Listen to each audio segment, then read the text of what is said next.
오늘 본문의 말씀을 통해서 크신 하나님 앞에서 라는 제목으로 함께 하나님의 말씀을 나누도록 하겠습니다.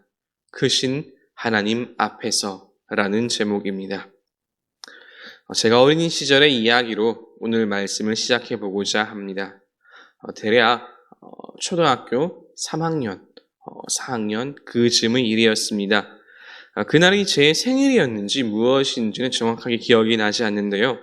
어머니께서 당시 유행하던 로봇 장난감을 사주시겠다고 해서 대구 서문시장에 간 적이 있었습니다. 제 고향이 대구입니다.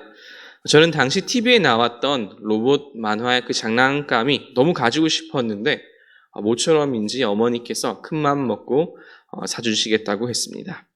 어머니를 따라서 시장 안쪽에 여러 완구점들에 이제 한 군데, 두 군데 이렇게 들어갔습니다. 그런데 제가 그때 저의 머리와 저의 이해로는 도저히 이해할 수 없는 일이 두 가지가 있었습니다. 첫 번째는 분명히 저 완구점에 제가 원하는 장난감이 분명히 있는데 어머니는 그걸 사시지 않고 주인 아저씨와 몇 차례 이야기를 하더니 다시 나오는 겁니다. 그거를 한 번도 아니고 두 번도 아니고 몇 번을 그렇게 반복을 하는 거예요. 그리고 그 다음에 이제 완구점에 들어갔을 때 도대체 어머니께서 무슨 이야기를 하시길래 물건을 사지는 않고 장난감을 사지는 않고 분명히 저기 있는데 사지는 않고 왜 이야기만 하고 나오시나 하면서 유심히 주인 아저씨와 하는 이야기를 들어보았습니다. 그런데 그 대화의 내용이 제가 이해가 되지 않았습니다. 두 번째 제가 이해할 수 없는 포인트였는데요. 대화의 내용이 뭐냐면 이랬습니다. 주인 아저씨가 말하기를 로봇 가격이 대략 한 3만 원 정도였다고 칩시다. 3만 원 정도였는데 어머니는 지갑에 그 3만 원이 없다는 겁니다. 그런데 저는 분명히 봤거든요.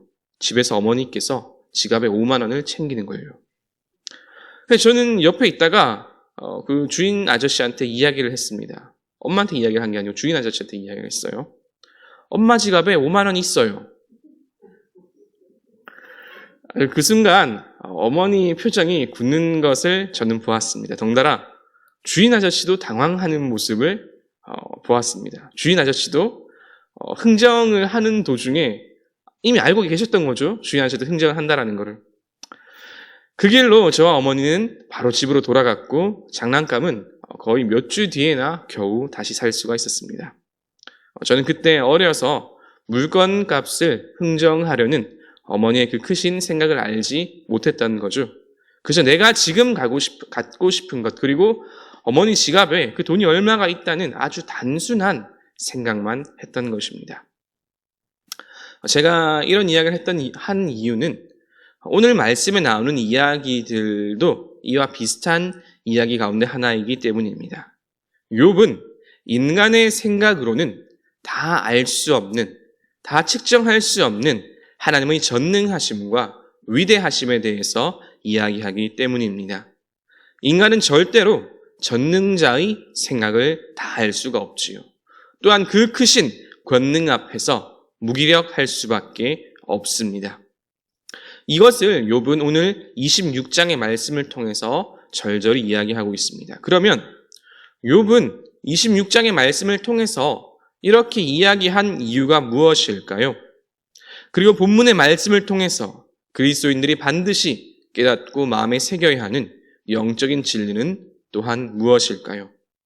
여기에 대해서 함께 말씀을 나누어 보도록 하겠습니다. 그 첫 번째는 욥이 이렇게 말한 이유입니다. 오늘 말씀에 나타난 하나님의 전능하심에 대한 이야기는 사실 그 누구도 반론할 수 없는 그런 이야기들이지요. 7절부터 10절 말씀을 제가 한번 봉독해 보겠습니다.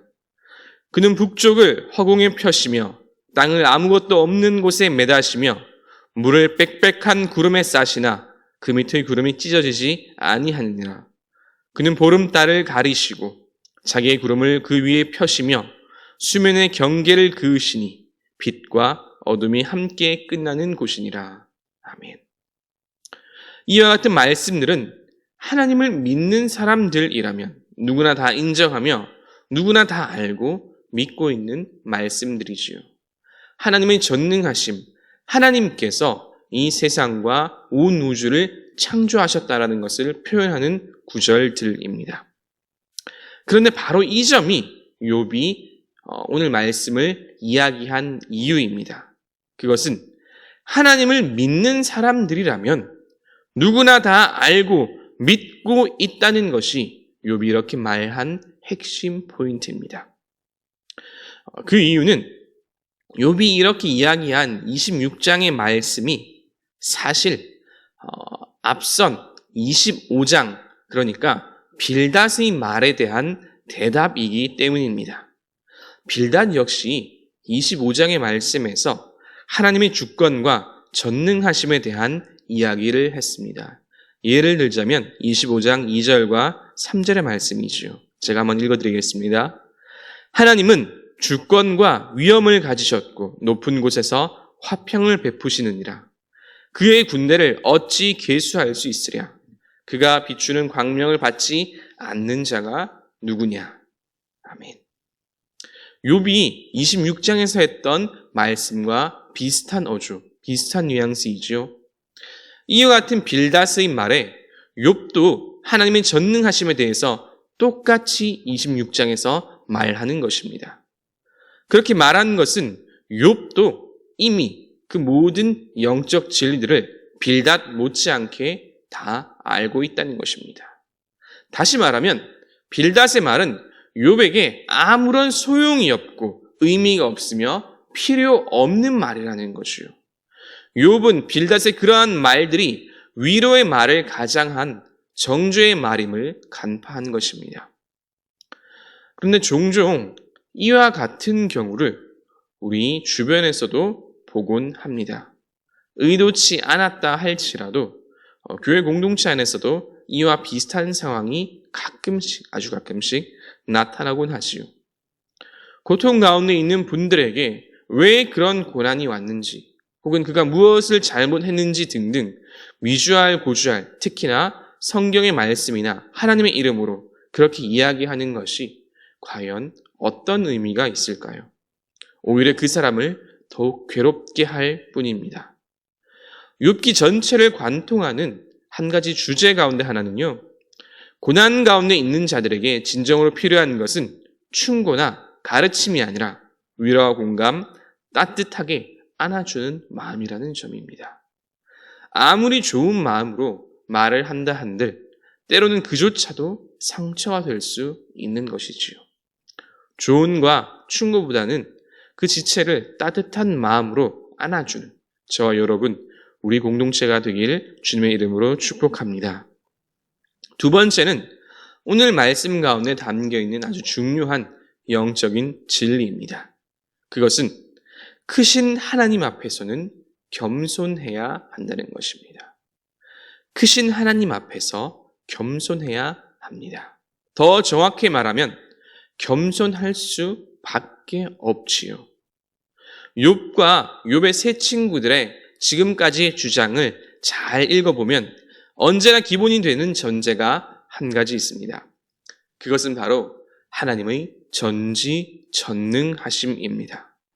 하나님께서 모든 것을 창조하셨고 또 모든 것을 알고 모든 것을 계획하신다는 것입니다.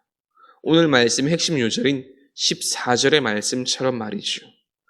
보라, 이런 것들은 그의 행사의 단편일 뿐이요 우리가 그에게 들은 것도 속삭이는 소리일 뿐이니 그의 큰 능력의 우레소리를 누가 능히 헤아리랴. 아멘. 그 앞, 즉 하나님 앞에서 인간은 그 어떤 주장도 할 수 없다는 말입니다.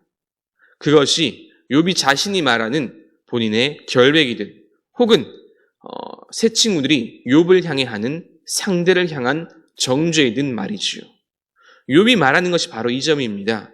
욥이 이 26장의 말씀을 통해 하고자 하는 그 내면의 본질을 요약하자면 이렇습니다. 너희들이 지금 하나님의 전능하심을 근거로 나를 정죄하고 비판하고 있지만 그것은 너희에게도 똑같이 마찬가지다. 하나님의 전능하심 앞에서 어떻게 너희들이 그와 같은 주장을 할 수 있느냐? 내가 지금 어려움 가운데 처한 것이 정말로 너희의 주장대로 나의 죄 때문인지 아닌지 너희가 어떻게 확신하느냐? 이것이 욥이 오늘 말씀을 통해서 새 친구들에게 하고 싶었던 그 내면의 진짜 이야기인 것이죠. 인간은 하나님의 크신 계획을 다 알 수 없습니다. 내가 지금 당하는 이 어려움이 하나님의 크신 계획 안에서 어떻게 작용하는지 또 어떻게 적용되는지 우리는 다 알 수 없지요. 그러나 우리는 단편적인 생각으로 때로 슬퍼하기도 하고 분노하기도 하며 때로는 하나님을 원망하기도 합니다. 우리가 우리의 인생을 살면서 하나님의 크신 계획에 대해서 말할 수 있는 부분이 있다면 그것은 언제나 우리의 삶을 되돌아보았을 때뿐입니다. 목사님께서도 자주 하신 말씀이죠. 하나님께서 우리의 삶을 지금 이 순간까지 어떻게 인도하여 오셨는지를 확인하는 것, 이것 말고는 우리가 하나님 앞에서 왈가왈부할 수 있는 것이 없습니다. 왜냐하면 지금 내가 겪고 있는 이 어려움도 하나님께서 어떻게 변화시킬런지 전혀 알 길이 없기 때문입니다. 오직 하나님만이 알고 계실 뿐입니다. 그렇게 우리가 크신 하나님 앞에서 취해야 할 단 한 가지 태도가 있다면 그것은 겸손함으로 하나님께서 앞으로 하실 일을 기대하는 것밖에 없습니다. 지금 내가 원하는 것이 이루어지지 않는다고 해서 실망할 것도 없고 또 지금 고난과 어려움 가운데 처했다고 해서 불평과 불만, 원망할 것도 없습니다. 그것은 그리스도인의 태도가 아니지요. 선하신 하나님께서 가장 좋은 때, 가장 좋은 것으로 우리에게 주실 것을 우리는 믿기 때문입니다. 이를 믿고 크신 하나님 앞에서 감사와 겸손으로 나아가시는 저와 여러분 되시기를 주님의 이름으로 축복합니다. 이제 말씀을 정리합니다. 빌닷의 말에 대답하는 욥의 말을 통해 첫 번째로 나눈 것은 역시나 욥기를 관통하는 중요한 주제, 고통 가운데 있는 사람에게 필요한 것은 조언이나 충고가 아닌 위로와 이해, 공감이라는 점입니다. 욥도 이미 빌닷이 무슨 말을 하는지 다 알고 있었습니다. 그렇게 빌닷과 같은 조언은 욥에게 아무런 의미가 없지요. 오히려 욥의 마음을 더욱 힘들게 할 뿐입니다. 우리 주변에, 우리 공동체 안에 고통 가운데 있는 분이 계시다면 우리가 할 일은 조언이나 충고가 아니라 따뜻하게 안아주고 마음으로 보듬어 주는 것입니다.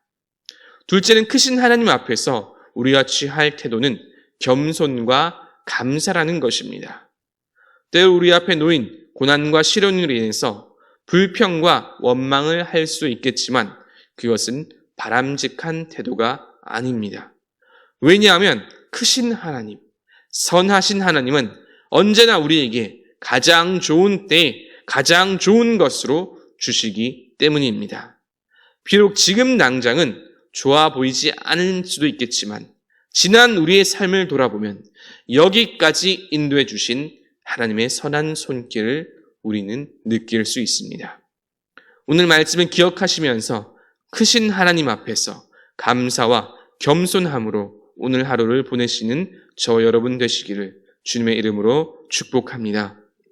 말씀을 생각하시면서 우리 함께 찬송가 288장 함께 찬양 드리시겠습니다.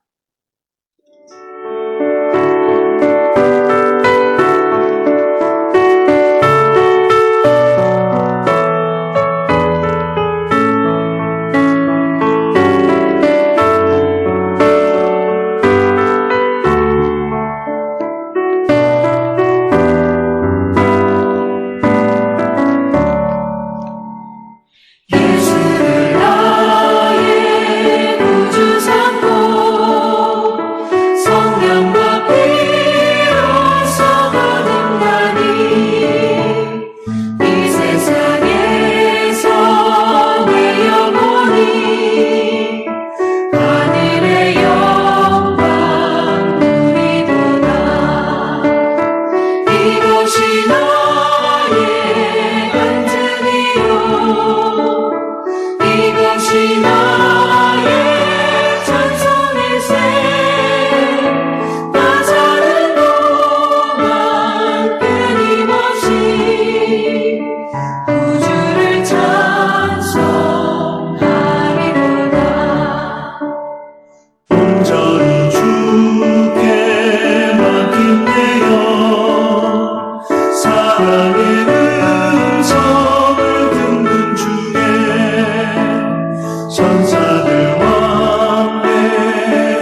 이제는 우리를 구원하신 예수 그리스도의 은혜와 크신 아버지 하나님의 사랑과 언제나 우리를 인도하시며 또 함께 하시는 성령 하나님의 교통하심이 이제 전능하신 하나님을 믿으며 하나님과 동행하길 간절히 소원하는 모든 주의 자녀들과 그 삶 위에 이제로부터 영원히 함께 하시길 간절히 축원하옵나이다. 아멘.